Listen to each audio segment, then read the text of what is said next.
ಜ್ಞಾನಧ್ವನಿ ಕೇಳುಗರಿಗೆ ನಮಸ್ಕಾರ. ನಮ್ಮ ಜೊತೆ ಇಂದು ಶ್ರೀಯುತ ರಘು ಶೆಟ್ಟಿಯವರು ಇದ್ದಾರೆ. ಇವರು ಉಡುಪಿಯವರು. SLC ಕನ್ನಡ ಮಾಧ್ಯಮದಲ್ಲಿ ಓದಿ ಅನಂತರ MGMನಲ್ಲಿ BSc ಪದವಿ ಪಡೆದರು. SBI ಸೇರಿ ಧಾರವಾಡ ತರಬೇತಿ ಕಾಲೇಜು ಫ್ಯಾಕಲ್ಟಿ ಮತ್ತಿತರ ವಿವಿಧ ಹುದ್ದೆಗಳಲ್ಲಿ ಮುಂದುವರೆದು ಉಪ ಪ್ರಧಾನ ವ್ಯವಸ್ಥಾಪಕ DGM ಆಗಿ 2016ರಲ್ಲಿ ನಿವೃತ್ತರಾದರು. ಇವರು ಹವ್ಯಾಸಿ ಯಕ್ಷಗಾನ ಕಲಾವಿದರು. 1981ರಲ್ಲಿ ಗಣರಾಜ್ಯೋತ್ಸವದ ರಾಜ್ಯ ಟ್ಯಾಬ್ಲೋದಲ್ಲಿ ಯಕ್ಷಗಾನ ತಂಡದ ಮುಂದಾಳಾಗಿದ್ದರು. ಸಂಗೀತ ನಾಟಕ ಅಕಾಡೆಮಿಯಲ್ಲಿ ಯಕ್ಷಗಾನ ಪ್ರದರ್ಶನ ಮಾಡಿದ್ದರು. ನಿವೃತ್ತಿಯ ನಂತರ ಇವರು ಬರಹಗಾರರಾದರು. ಅಖಿಲ ಭಾರತೀಯ ಸಾಹಿತ್ಯ ಪರಿಷತ್ನಲ್ಲಿ ಪ್ರಾಂತ ಕಾರ್ಯಾನುವರ್ತಿ ಜವಾಬ್ದಾರಿಯನ್ನು ನಿರ್ವಹಿಸುತ್ತಾ ಇದ್ದಾರೆ. ಇವರಿಗೆ best regional manager award, faculty ಆಗಿದ್ದಾಗ ಮಾಡಿದ ಪ್ರಾಜೆಕ್ಟ್ಗಾಗಿ ಅಖಿಲ ಭಾರತೀಯ ಮಟ್ಟದಲ್ಲಿ 2ನೇ ಸ್ಥಾನ ಇತ್ಯಾದಿ ಸಾಧನೆಗಳನ್ನು ಇವರು ಮಾಡಿದ್ದಾರೆ. ಅವರನ್ನು ಬ್ಯಾಂಕಿಂಗ್ ಕ್ಷೇತ್ರದ ಇತ್ತೀಚಿನ ಬೆಳವಣಿಗೆಗಳ ಬಗ್ಗೆ ನಾವು ಮಾತನಾಡಿಸೋಣ. ನಮಸ್ಕಾರ ರಘು ಶೆಟ್ಟಿ ಅವರೇ. ನಮಸ್ತೆ ಪಾಂಡುರಂಗ್ ಅವರೇ. ಬ್ಯಾಂಕಿಂಗ್ ಕ್ಷೇತ್ರದಲ್ಲಿ ಡಿಜಿಟಲ್ ಪಾವತಿಗಳು ಮತ್ತು ಆನ್ಲೈನ್ ಬ್ಯಾಂಕಿಂಗ್ ವ್ಯವಸ್ಥೆ ಬಂದಿದೆ. ಇದು ಬ್ಯಾಂಕಿಂಗ್ ಕ್ಷೇತ್ರವನ್ನು ಹೇಗೆ ಪರಿವರ್ತಿಸಿದೆ? UPI, ನೆಫ್ಟ್, IMPS ಮುಂತಾದ ಪಾವತಿ ವ್ಯವಸ್ಥೆಗಳ ಪ್ರಭಾವವನ್ನು ನೀವು ಹೇಗೆ ಅರ್ಥ ಮಾಡ್ಕೊಳ್ತೀರಾ? ಈ ಒಂದು ಅವಕಾಶಕ್ಕಾಗಿ ನಾನು ನಿಮಗೆ ಧನ್ಯವಾದ ಅರ್ಪಿಸ್ತೇನೆ.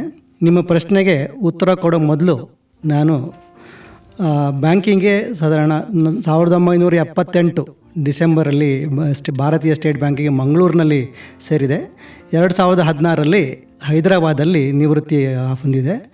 ಆ ನಿವೃತ್ತಿಯ ನಂತರ ನಾನು ನಮ್ಮ ಊರು ಬಿಟ್ಟು ಮೈಸೂರಿನಲ್ಲೇ ಇಲ್ಲೇ ತಂಗಿದ್ದೇನೆ. ಈಗ UPI ಬಗ್ಗೆ ನಾನು ಮಾತನಾಡುವ ಮೊದಲು ಆನ್ಲೈನ್ ಬ್ಯಾಂಕಿಂಗ್ ಬಗ್ಗೆ ನಾನು ಹೇಳಲಿಕ್ಕೆ ಇಚ್ಛಿಸ್ತೇನೆ. ಆನ್ಲೈನ್ ಬ್ಯಾಂಕಿಂಗ್ ನಮಗೆ ಈಗ ಬಹಳ ಹೊಸ್ತು ಅಂತ ಅನಿಸ್ಬೋದು, ಆದರೆ ಇದು ಹೊಸ ವಿಚಾರವೇನಲ್ಲ. 1996ರಲ್ಲಿ ICICI ಬ್ಯಾಂಕು ಇದನ್ನು ಮೊದಲು ಅದರ ಗ್ರಾಹಕರಿಗೆ ಪರಿಚಯಿಸಿತು. ICICI ಬ್ಯಾಂಕಿನ ನಂತರ HDFC ಬ್ಯಾಂಕು ಇದು ಕೂಡ ಮುಂದೆ ಇಂಟರ್ನೆಟ್ ಬ್ಯಾಂಕಿಂಗನ್ನು ತನ್ನ ಗ್ರಾಹಕರಿಗೆ ಪರಿಚಯ ಮಾಡಿಕೊಟ್ಟಿತು. ನಮ್ಮ ಭಾರತದಲ್ಲಿ ಶ್ರೇಷ್ಠ ಬ್ಯಾಂಕ್ ಆದ ಸಾರ್ವಜನಿಕ ವಲಯದ ಭಾರತೀಯ ಸ್ಟೇಟ್ ಬ್ಯಾಂಕಲ್ಲಿ ಇದು 2000ನೇ ಇಸ್ವಿಗೆ ಆನ್ಲೈನ್ ಬ್ಯಾಂಕಿಂಗ್ ಬಂತು. ಈ ಆನ್ಲೈನ್ ಬ್ಯಾಂಕಿಂಗ್ ಆರಂಭದಲ್ಲಿ ಈಗ ಇದ್ದಷ್ಟು ಸಲೀಸಾಗಿ ಅದು ಕಾರ್ಯನಿರ್ವಹಿಸ್ತಿರಲಿಲ್ಲ. ಆರಂಭ ಆದ್ದರಿಂದ ಯಾವುದೇ ನಾವು ಕಂಪ್ಯೂಟರ್ ವಿಭಾಗದಲ್ಲಿ ಹೊಸ ಸಾಫ್ಟ್ವೇರ್ ತಂತ್ರಾಂಶವನ್ನು ತಂದಾಗ ಆರಂಭದಲ್ಲಿ ಬಹಳ ಕಷ್ಟಪಡ್ತಿದ್ದರು ಜನ ಮತ್ತು ಅದರ ಸಿಬ್ಬಂದಿಗಳು ಕೂಡ. ಹಾಗೆ ಆರಂಭದಲ್ಲಿ ಬರೀ ಒಂದು ಮನಿ ಟ್ರಾನ್ಸ್ಫರ್ ಅಂದರೆ ಒಂದು ಖಾತೆಯಿಂದ ಇನ್ನೊಂದು ಖಾತೆಗೆ ಹಣವನ್ನು ವರ್ಗಾಯಿಸುವಂಥ ಫೆಸಿಲಿಟಿ ಅಂದರೆ ಆ ಸೌಲಭ್ಯ ಮಾತ್ರ ಈ ಆನ್ಲೈನ್ ಬ್ಯಾಂಕಿಂಗಲ್ಲಿ ಕೊಡಿತ್ತು. ಮುಂದೆ ಅನುಭವ ಆದ ಹಾಗೆ ಈ ಪರಿಸ್ಥಿತಿ ಅಂದರೆ ಈ ಸರ್ವರ್ ಅಪ್ಗ್ರೇಡೇಷನ್, ಯಾಕಂದರೆ ಭಾರತೀಯ ಸ್ಟೇಟ್ ಬ್ಯಾಂಕ್ ಭಾರತದ ಎಲ್ಲ ಕಡೆಗಿದೆ. ಸೊ ಹಾಗಾಗಿ ನಾವು ಪ್ರೈವೇಟ್ ಬ್ಯಾಂಕರ್ಸ್ ಅಂದರೆ ICICI ಅಥವಾ HDFC ಹಾಗೆ ಇದು ಕೆಲವೇ ಕ್ಷೇತ್ರಗಳಿಗೆ ಅಥವಾ ಕೆಲವು ಕಸ್ಟಮರ್ಗಳು ಸೀಮಿತವಾಗಿದ್ದಲ್ಲ, ಲಕ್ಷಾಂತರ ಕಸ್ಟಮರು ಭಾರತೀಯ ಸ್ಟೇಟ್ ಬ್ಯಾಂಕ್ ಇದರಿಂದ ಆರಂಭದಲ್ಲಿ ನಾವು ಸರ್ವರ್ ಸಮಸ್ಯೆಯನ್ನು ಎದುರಿಸಬೇಕಾಯಿತು. ಈಗ ನೀವು SBIಯ ಇಂಟರ್ನೆಟ್ ಬ್ಯಾಂಕಿಂಗ್ ನೀವು ಈಗ ಗ್ರಾಹಕರಾಗಿ ಸೇರಿದರೆ ಬಹಳ ಚೆನ್ನಾಗಿ ಕಾರ್ಯನಿರ್ವಹಿಸ್ತಿದೆ. ಬರೀ ಖಾತೆಯಿಂದ ಖಾತೆಗೆ ವರ್ಗಾವಣೆ ಮಾತ್ರ ಅಲ್ಲ, ಈಗ ಅದು ತದನಂತರ ಈಗ ಎಲೆಕ್ಟ್ರಿಸಿಟಿ ಬಿಲ್ ಆಗಲಿ, ನೀರಿನ ಬಿಲ್ ಆಗಲಿ, ಅಥವಾ ಯಾವುದೇ ಒಂದು ದೇವಾಲಯಕ್ಕೆ ತಾವು ಫೀಸನ್ನು ಕಟ್ಟಬೇಕಾದ ಚಾರ್ಜ್ ಅಥವಾ ಒಂದು ವಂತಿಗೆಯನ್ನು ಕೊಡಬೇಕಾದ್ರೆ ಎಲ್ಲ ಒಂದು ಸೌಲಭ್ಯ ಎಲ್ಲ ಇಂಟರ್ನೆಟ್ ಬ್ಯಾಂಕಿಂಗಲ್ಲಿ ಬರೀ ಭಾರತೀಯ ಸ್ಟೇಟ್ ಬ್ಯಾಂಕ್ ಮಾತ್ರ ಅಲ್ಲ, ಸಾರ್ವಜನಿಕ ವಲಯದ ಎಲ್ಲ ಬ್ಯಾಂಕುಗಳು ಹಾಗೂ ಖಾಸಗಿ ಕ್ಷೇತ್ರದ ಎಲ್ಲ ಬ್ಯಾಂಕುಗಳಲ್ಲಿ ಕೂಡ ಇದಿದೆ. ಜನ ಕೂಡ ಇದಕ್ಕೆ ಒಗ್ಗಿ ಹೋಗಿದ್ದಾರೆ. ಆರಂಭದಲ್ಲಿ ಜನರಿಗೆ ನಾವು ಬ್ಯಾಂಕ್ ಅಂದರೆ ನಾವು ಬಹುಶಃ ನಗದನ್ನು ನೋಡಬೇಕು, ನಗದು ನೋಡಿದರೆ ಮಾತ್ರ ಬ್ಯಾಂಕು ಅಂತ ಸಾರ್ವಜನಿಕರ ಪರಿಚಯ ಇತ್ತು. ಹಣವನ್ನು ನೋಡದೆ ವರ್ಗಾವಣೆ ಹೇಗೆ ಮಾಡ್ತೇವೆ ಅಂತ ಭಾಳ ಕಷ್ಟ ಆಯಿತು. ಇದಕ್ಕೆ ನನ್ನ ಒಂದು ಬ್ಯಾಂಕಿನ ಅನುಭವವನ್ನು ಕೂಡ ಈ ಮಧ್ಯೆ ಹೇಳಲಿಕ್ಕೆ ಇಚ್ಛಿಸ್ತೇನೆ. ನಾನು ನವಲ್ಗುಂದ ನಮ್ಮ ಶಾಖೆಯಲ್ಲಿ ಆಗ ಶಾಖಾ ವ್ಯವಸ್ಥಾಪಕನಾಗಿದ್ದೆ. ಅಲ್ಲಿ ಒಬ್ಬರು ರೈತರು ಬಂದು ಒಂದು ಡೆಪಾಸಿಟ್ ಅಂದರೆ ಟೈಮ್ ಡೆಪಾಸಿಟ್ ಅಂತ ಹೇಳ್ತೇವಲ್ಲ, ಫಿಕ್ಸೆಡ್ ಡೆಪಾಸಿಟು 1 ಲಕ್ಷ, ಆಗಿನ ಕಾಲಕ್ಕೆ ದೊಡ್ಡದೇ ಅದು, ಅವ್ರು ಇಟ್ಟು ಹೋಗಿದ್ರು. ಅದಕ್ಕೆ ನಾವು ನಾರ್ಮಲಿ ಬ್ಯಾಂಕಿಗೆ ನಿಮ್ಗೆ ಪರಿಚಯ ಇದ್ದಾಗೆ ನಾವು ಒಂದು ರಿಸೀಟು ಒಂದು ಕೊಡ್ತೇವೆ. ಅದ್ರ ಮೂಲಕ ಅವ್ರು ಮುಂದೆ ಯಾವಾಗ ಬಂದರೂ ಕೂಡ ಅದನ್ನು ಕೊಡ್ಬೋದು ಅವರಿಗೆ. ಆದರೆ ಅವರಿಗೆ ಆ ರೈತರಿಗೆ ಅವರು ಬಹಳ ವಿದ್ಯಾವಂತರೇನಲ್ಲ, ಅವರಿಗೆ ಡೌಟ್ ಆಯಿತು, ನಾನು 1 ಲಕ್ಷ ಕೊಟ್ಟಿದ್ದೇನೆ, ಇದು ಎಲ್ಲೂ ಹೋಯಿತು ಈ ದುಡ್ಡು, ಎಲ್ಲಾದರೂ ಬ್ಯಾಂಕಲ್ಲಿ ಇರಬೇಕಲ್ಲ ಅಂತ 1 ತಿಂಗಳ ನಂತರ ಬ್ಯಾಂಕಿಗೆ ಬಂದರು. ಅವರು ಬ್ಯಾಂಕಿಗೆ ಬಂದು ನಾನು ಶಾಖಾ ವ್ಯವಸ್ಥಾಪಕರ ಕೊಠಡಿಯಲ್ಲಿದ್ದೆ. ನನ್ನ ಹತ್ರ ಬಂದರು. ನಾನು ಒಂದು ತಿಂಗಳ ಹಿಂದೆ ನಿಮ್ಮ ಬ್ಯಾಂಕಿನಲ್ಲಿ 1 ಲಕ್ಷ ಇಟ್ಟಿದ್ದೇನೆ, ಅದು ಎಲ್ಲಿ ಉಂಟು ಅಂದರೆ ನನಗೆ ನೋಡಬೇಕು. ನಾನು ಹೇಳಿದೆ, ಬ್ಯಾಂಕಿನಲ್ಲಿ ಆ ರೀತಿ ಆಗೋದಿಲ್ಲ, ನಿಮಗೆ ದುಡ್ಡು ಯಾವಾಗ ಬೇಕಾದ್ರೆ ನಾವು ಕೊಡ್ತೇವೆ, ಅದರಲ್ಲಿ ಅದು ಬ್ಯಾಂಕಿನಲ್ಲಿ ಇರುತ್ತೆ, ಕ್ಯಾಶನ್ನೇ ತೋರಿಸ್ಲಿಕ್ಕೆ ಆಗೋದಿಲ್ಲ. ಅದಕ್ಕೆ ಪುರಾವೆಗಾಗಿ ನಿಮಗೆ ನಾವು ಒಂದು ರಸೀದಿಯನ್ನು ಕೊಟ್ಟಿದ್ದೇವೆ, ಅದು ಸಾಕು ಅಂದರೂ ಕೂಡ ಸುಮಾರು ಅರ್ಧ ಗಂಟೆ ಹೇಳಿದರೂ ಅವ್ರಿಗೆ ಗೊತ್ತಾಗಲಿಲ್ಲ. ಮತ್ತು ನಾನು ಹೇಳಿದೆ, ಹಾಗಿದ್ರೆ ನೀವು ಬೇಕಾದ್ರೆ 1 ಲಕ್ಷ ತೊಗೊಂಡೋಗಿ ಇವತ್ತೇ ಕೊಡ್ತೇವೆ ಅಂದಾಗ ಅವರಿಗೆ ಬಹುಶಃ ಏನು ಅನಿಸುತ್ತೇನೋ ಆಯಿತು ಅಂತ ಹೇಳಿ ಹಾಗೆ ಹಿಂದೆ ಹೋದರು. ಈ ರೀತಿಯ ಒಂದು ಜ್ಞಾನ ಆಗ ನಮ್ಮ ಹಳ್ಳಿಗರಲ್ಲಿ ಇತ್ತು. ಬ್ಯಾಂಕಿನಲ್ಲಿ ಡೆಪಾಸಿಟ್ ಇಟ್ಟರೆ ಅದು ಇರಬೇಕು, ನಾವು ಅದನ್ನು ನೋಡಬೇಕು ಅಂತ ಅನಿಸಿತು. ಹಾಗೆ ಇಂಟರ್ನೆಟ್ ಬ್ಯಾಂಕಿಂಗ್ ಬಂದಾಗ ಅನೇಕ ವಿದ್ಯಾವಂತರಿಗೆ ಕೂಡ ಇದು ಸಮಸ್ಯೆ ಆಯಿತು. ಇದು ಹೇಗೆ ಅಪ್ಪ ಕಾರ್ಯನಿರ್ವಹಿಸುತ್ತೆ ಅಂತ. ಈಗಿನ ಯುವಕರಿಗಾಗಿ ಅಥವಾ ಈಗಿನ ಗ್ರಾಹಕರಿಗೆ ಅಂಥ ಯಾವುದೇ ಸಮಸ್ಯೆ ಇಲ್ಲ. ಈಗ ಹೆಚ್ಚಿನ ಗ್ರಾಹಕರು ಬ್ಯಾಂಕಿಗೆ ಬರುವುದೇ ಇಲ್ಲ. ಅವರು ವಿದ್ಯುತ್ ಬಿಲ್ ಕಟ್ಟಬೇಕಾದರೂ ಅಥವಾ ನೀರಿನ ಬಿಲ್ ಕಟ್ಟಬೇಕಾದರೂ ಅಥವಾ ತಮ್ಮ ಸ್ನೇಹಿತರಿಗೆ ಹಣ ಕಳಿಸ್ಬೇಕಾದ್ರೂ ಕೂಡ ಈ ರೀತಿಯ ವ್ಯವಸ್ಥೆ ಈ ಆನ್ಲೈನ್ ಬ್ಯಾಂಕಿಂಗಲ್ಲಿದೆ. ಈ ಸ್ನೇಹಿತರಿಗೆ ಹಣ ಕಳಿಸ್ಬೇಕಂದಾಗ ನೀವು ಕೇಳಿದ ಪ್ರಶ್ನೆ NEFT ಮತ್ತು IMPS ಇದರ ನೆನಪು ಬರುತ್ತೆ. ಈಗ NEFT ಅಂದರೆ ನ್ಯಾಷನಲ್ ಇಲೆಕ್ಟ್ರಾನಿಕ್ ಫಂಡ್ ಟ್ರಾನ್ಸ್ಫರ್ ಅಂತ. ಇದು ನ್ಯಾಷನಲ್ ಪೇಮೆಂಟ್ ಕಾರ್ಪೊರೇಷನ್ ಆಫ್ ಇಂಡಿಯಾದ ಮೂಲಕ ರಿಸರ್ವ್ ಬ್ಯಾಂಕ್ ಆಫ್ ಇಂಡಿಯಾ ಇದನ್ನು ಪರಿಚಯಿಸಿತು. ಅಂದರೆ NEFT ಮತ್ತು ಇನ್ನೊಂದು RTGS ಅಂತ ಕೂಡ ಇದೆ. ಇದರಲ್ಲಿ ಏನು ವ್ಯತ್ಯಾಸ ಇಲ್ಲ, ಎರಡು ಕೂಡ ಒಂದೇ. ಅಂದರೆ 2 ಲಕ್ಷದವರೆಗೆ ನೀವು NEFT ಅಂದರೆ ನೆಫ್ಟಲ್ಲಿ ಕಳಿಸ್ಬೋದು. ಅದಕ್ಕಿಂತ 2 ಲಕ್ಷ ಮೇಲ್ಪಟ್ಟರೆ ಅದನ್ನು RTGS ಅಲ್ಲಿ ನೀವು ಕಳಿಸ್ಬೋದು. ಅದು ಎರಡೂ ಒಂದು ಪೇಮೆಂಟ್ ಆಪ್ಷನ್ ಇಸ್ ಸೇಮ್, ಅಂದರೆ ಡಿಪೆಂಡಿಂಗ್ ಆನ್ ದ ಅಮೌಂಟ್ ಅಂತ. ಹಾಗೆ ಇದು ಆರಂಭ ಆದಾಗ ನಿಮ್ಮ ದುಡ್ಡು ಇವತ್ತು ಕಳಿಸಿದರೆ ಅದು ನಾಳೆ ಸಿಗ್ತಿತ್ತು. ಆಗ ಇದು NEFT ಬಗ್ಗೆ ಹೇಳುವಾಗ ನಾವು ಭಾಳ ಹಿಂದೆ ಹೋದರೆ, ಅಂದರೆ ನಮ್ಮ ಕಾಲದಲ್ಲಿ ನಾವು ಬ್ಯಾಂಕಿಗೆ ಸೇರಿದಾಗ MT ಅಂತ ಇತ್ತು, ಮನಿ ಟ್ರಾನ್ಸ್ಫರ್ ಅಂತ ಇತ್ತು. ನೀವು ಯಾರಿಗಾದರೂ ದುಡ್ಡು ಕಳಿಸ್ಬೇಕಿದ್ರೆ, ಅಂದರೆ ಉದಾಹರಣೆಗೆ ನೀವು ಇಲ್ಲಿಂದ ಮೈಸೂರಿಂದ ಬ್ಯಾಂಗ್ಳೂರಿಗೆ ದುಡ್ಡು ಕಳಿಸ್ಬೇಕು ನಿಮ್ಮ ಸ್ನೇಹಿತರಿಗೆ, ಅವರ ಸ್ನೇಹಿತರ ಅಕೌಂಟು ಬೇರೆ ಕಡೆ ಇದೆ, ಅಲ್ಲಿ SBIಯಲ್ಲಿದೆ. ಆಗ ನೀವು MT ಅಂತ ಮನಿ ಟ್ರಾನ್ಸ್ಫರೇ ಕಳಿಸ್ಬೇಕು. ಇಲ್ಲಿ ದುಡ್ಡು ಕೊಟ್ಟರೆ ಅದನ್ನು ಅಲ್ಲಿ ಆ ಖಾತೆಗೆ ಹೋಗ್ತಿತ್ತು. ಆದರೆ ಬೇರೆ ಬ್ಯಾಂಕಿಗೆ ಕಳಿಸೋ ವ್ಯವಸ್ಥೆ ಇರಲಿಲ್ಲ. ನೀವು ಬೇರೆ ಬ್ಯಾಂಕಿಗೆ ನೀವು ದುಡ್ಡು ಕಳಿಸ್ಬೇಕಂತಾದರೆ ಒಂದು ಡಿಮಾಂಡ್ ಡ್ರಾಫ್ಟನ್ನೇ ಕೊಂಡು ನೀವೇ ಅದನ್ನು ಬ್ಯಾಂಕಿನಲ್ಲಿ ಪಡ್ಕೊಂಡು ಅದನ್ನು ಪೋಸ್ಟ್ ಮಾಡಬೇಕಾಗಿತ್ತು ನಿಮ್ಮ ಸ್ನೇಹಿತರಿಗೆ. ಬೇರೆ ಬ್ಯಾಂಕಲ್ಲಿ ಖಾತೆ ಇದ್ದರೆ ಅವರಿಗೆ ಪೋಸ್ಟ್ ಮಾಡಿದರೆ ಅವರು ಅಲ್ಲಿ ಬ್ಯಾಂಕಿಗೆ ಕೊಡ್ತಿದ್ರು. ಅವರು ಆಗ ಕ್ಲಿಯರಿಂಗ್ ಹೌಸ್ ಅಂತ ಇರುತ್ತೆ, ಅಲ್ಲಿ ಹೋಗಿ ಒಂದು 2-3 ದಿನದ ನಂತರ ಇದಾಯಿತು. ಈ NEFT ಬಂದ ನಂತರ, ನ್ಯಾಷನಲ್ ಎಲೆಕ್ಟ್ರಾನಿಕ್ ಫಂಡ್ ಟ್ರಾನ್ಸ್ಫರ್ ಬಂದಾಗ, ನೀವು ಯಾವುದೇ ಬ್ಯಾಂಕಿನ ಖಾತೆ ಕೂಡ ದುಡ್ಡು ಕಳಿಸ್ಬೋದು. ನೀವು ಕಳಿಸಿದ ಕೆಲವೇ ನಿಮಿಷಗಳಲ್ಲಿ ಅದು ಇನ್ನೊಂದು ಬ್ಯಾಂಕಿನ ಖಾತೆಯಲ್ಲಿ ಇರುತ್ತೆ. ಅಂದರೆ ನಿಮಗೆ ಆ ರೀತಿಯ ಒಂದು ಸಂದೇಶ ಕೂಡ ಬರುತ್ತೆ, ಅವರಿಗೂ ಸಂದೇಶ ಹೋಗುತ್ತೆ, ಇವರಿಗೂ ಸಂದೇಶ ಬರುತ್ತೆ. ಒಂದು ನಾಮಿನಲ್ ಚಾರ್ಜ್ ಇದೆ, ಅಂದರೆ ಆರಂಭ ಮಾಡಿದಾಗ ಅದಕ್ಕೆ ಏನೂ ಚಾರ್ಜ್ ಇರಲಿಲ್ಲ. ಈಗ ಒಂದು ನಾಮಿನಲ್ ಒಂದು ಫೀಸ್ ಕೊಟ್ಟು ನೀವು NEFTಯನ್ನು ಕಳಿಸ್ಬೋದು. ಹಾಗಾಗಿ MT ಈ ಡ್ರಾಫ್ಟಿಗೆ ಈಗ ವ್ಯಾಲ್ಯೂನೇ ಕಡಿಮೆ ಆಗಿದೆ. ಬಹುಶಃ ಸರ್ಕಾರ ಕೆಲವೊಮ್ಮೆ ಎಕ್ಸಾಮ್ ಫೀಸಿಗೆ ಏನೋ ಡ್ರಾಫ್ಟ್ ಕೇಳ್ಬೋದು ಹೊರತು ಈಗ ಯಾರೂ ನಿಮಗೆ ಡ್ರಾಫ್ಟ್ ಕೇಳ್ತಾ ಇಲ್ಲ. ನೀವು NEFT ಅಥವಾ RTGS ಅನ್ನೇ ಉಪಯೋಗ ಮಾಡ್ತಾರೆ. ಅಂದರೆ ಮನುಷ್ಯರ ನಮ್ಮ ಜೀವನ ಈ ಬ್ಯಾಂಕಿಂಗ್ ಕ್ಷೇತ್ರದಲ್ಲಿ ಭಾಳ ಸುಲಭ ಆಗಿದೆ. ಇದರದ್ದು ಇನ್ನೊಂದು ನಿಮ್ಗೆ ಹೇಳಬೇಕಂತಿದ್ರೆ, ಇದೊಂದು ಒಳಗೊಟ್ಟಿದೆ ಅಲ್ಲಿ. ಮೊದಲಿನ ಹಳೆಯ ಕಾಲದಲ್ಲಿ ನೀವು ಚೆಕ್ ಕೊಟ್ಟಾಗ, ಉದಾಹರಣೆಗೆ ಒಬ್ಬ ವ್ಯಾಪಾರಸ್ಥ ಚೆಕ್ ಕೊಡ್ತಾನೆ ಅಂತ ಇಟ್ಕೊಳ್ಳಿ. ಈ ಚೆಕ್ಕು ಕ್ಯಾಶ್ ಆಗಬೇಕಾದ್ರೆ ನೀವು ಕ್ಲಿಯರಿಂಗ್ ಹೌಸ್ಗೆ ಹೋಗಬೇಕು, ನೀವು ಅಥವಾ ನೀವು ಇನ್ನೊಂದು ಕಡೆಗೆ ಕಳಿಸ್ಬೇಕಾದ್ರೆ ಆ ಊರಿಗೆ ಕಳಿಸ್ಬೇಕು. ಅಲ್ಲಿ ಪೋಸ್ಟಲ್ ಡಿಲೇ ಇರುತ್ತೆ. ಅದಾದಮೇಲೆ ಮತ್ತೆ 3 ದಿನ ಇರುತ್ತೆ. ಚೆಕ್ ಬಂದಾಗ ಬ್ಯಾಂಕರು ಅವನ ಸಂಬಂಧ ಅಥವಾ ರಿಲೇಷನ್ಶಿಪ್ ಒಳ್ಳೆ ಇದ್ದರೆ ಕಸ್ಟಮರ್ಗೆ ಹೇಳ್ತಾನೆಪ್ಪ, ನಿನ್ನ ಚೆಕ್ ಬಂದಿದೆ, ದುಡ್ಡು ಹಾಕು ಅಂತ ಹೇಳ್ತಿದ್ದ. ಅಂದರೆ ಅಷ್ಟು ಅವಕಾಶ ಈ ವ್ಯಾಪಾರ ಉದ್ಯಮಿಗಳಿಗಿತ್ತು. ಈಗ ಅಂಥ ಅವಕಾಶವೇ ಇಲ್ಲ. ಚೆಕ್ ಆದ ಕೂಡಲೇ ಇಮ್ಮಿಡಿಯೇಟ್ ಕ್ಯಾಶ್ ಆಗುತ್ತೆ. ಇತ್ತೀಚೆಗೆ ರಿಸರ್ವ್ ಬ್ಯಾಂಕ್ ಹೇಳಿದ ಪ್ರಕಾರ ನೀವು ಯಾವುದೇ ಚೆಕ್ ಆದರೂ ಸಂಜೆ ಒಳಗೆ ಕ್ಲಿಯರ್ ಆಗಬೇಕು ಅಂತ. ಇವತ್ತು ಅದು ಕೂಡ ಬರ್ತಾಗಿದೆ, ಆ ಒಂದು ಟೆಕ್ನಾಲಜಿ ಕೂಡ ಬರ್ತಾಗಿದೆ. ಇವತ್ತು ನೀವು ಬೇರೆ ಬ್ಯಾಂಕಿನ ಚೆಕ್ಕು, ಬೇರೆ ಊರಿನ ಚೆಕ್ಕು, ಎಲ್ಲಿದೇ ಚೆಕ್ಕು ನೀವು ಕೊಟ್ಟರು ಕೂಡ ಸಂಜೆ ಒಳಗೆ ಕ್ಲಿಯರ್ ಆಗುತ್ತೆ. ಅಂದರೆ ಈ ಟೆಕ್ನಾಲಜಿ ಇಷ್ಟೊಂದು ಮುಂದುವರೆದಿದೆ. ಇದಾಗಿ IMPS ಅಂತಿದೆಯಲ್ಲ, ಅದು ಇಂಟರ್ನಲ್ ಮೆಸೇಜಿಂಗ್ ಪೇಮೆಂಟ್ ಸಿಸ್ಟಮ್ ಅಂತ. ಇದು ಮೊಬೈಲ್ ಮೂಲಕ, ಅಂದರೆ ನೀವು ಈಗಿನ ಏನು ನಾವು ಮೊಬೈಲ್ ನಾವು ಉಪಯೋಗ ಮಾಡ್ತೇವೆ, ಇದರ ಮೂಲಕ ನಿಮ್ಮ ಸ್ನೇಹಿತರಿಗೆ ಯಾವುದೇ ಬ್ಯಾಂಕಲ್ಲಿ ಅಕೌಂಟ್ ಇರಲಿ, ಅವನ ಒಂದು IFSC ಕೋಡ್ ಅಂತ ಇರುತ್ತೆ, ಆ ಕೋಡ್ ಕೊಟ್ಟರೆ, ಅಕೌಂಟ್ ನಂಬರ್ ಕೊಟ್ಟರೆ ಒಂದು 5 ನಿಮಿಷದಲ್ಲಿ ನೀವು ಕಳಿಸ್ಬೋದು. ಈಗ ಉದಾಹರಣೆಗೆ ಮೊನ್ನೆ ನನ್ನ ಸ್ನೇಹಿತರಿಗೊಬ್ಬರಿಗೆ ಒಂದು ಬಸ್ ಟಿಕೆಟ್ ಬುಕ್ ಮಾಡಬೇಕಾಗಿತ್ತು. ಅವರಿಗೆ ಆನ್ಲೈನ್ ಅಷ್ಟೊಂದು ಭಾಳ ಒಂದು ಕಂಫರ್ಟೇಬಲ್ ಇರಲಿಲ್ಲ. ಅವರು ನೀವು ಒಂದು KSRTC ಬಸ್ ಟಿಕೆಟ್ ಮಾಡಿಯಪ್ಪ ಅಂತ ಹೇಳಿದರು, ಮಾಡಿಕೊಟ್ಟೆ. ಅವರಿಗೆ IMPS ಗೊತ್ತಿತ್ತು. ಅವರ ಬ್ಯಾಂಕಿಂದ 5 ನಿಮಿಷದಲ್ಲಿ ನನಗೆ ದುಡ್ಡು ಅಂದರೆ ನನ್ನ ಅಕೌಂಟಿಗೆ ಬಂತು.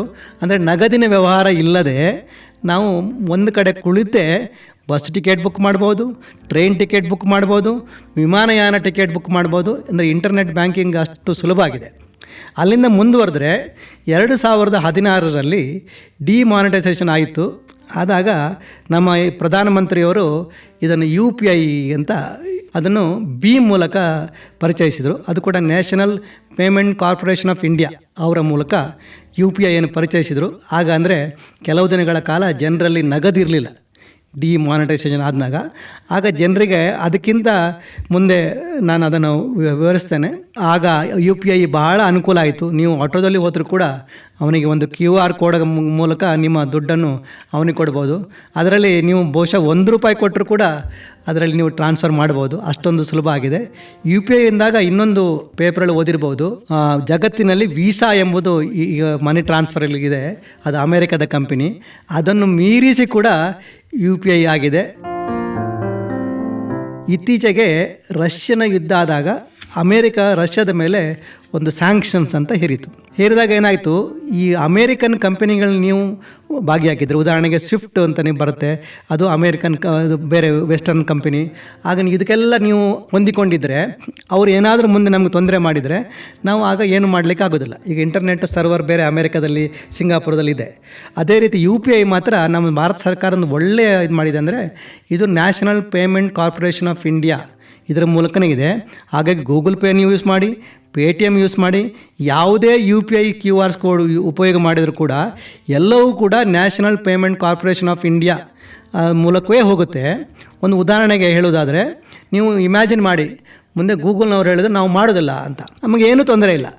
ಯಾಕಂದರೆ ಎಂಥ ಪರಿಸ್ಥಿತಿಯಲ್ಲಿ ಕೂಡ ಅದು ನಮ್ಮ ಭಾರತೀಯವಾದ ಒಂದು ಟೆಕ್ನಾಲಜಿ ಮೂಲಕವೇ ನಡೀತಾ ಇದೆ.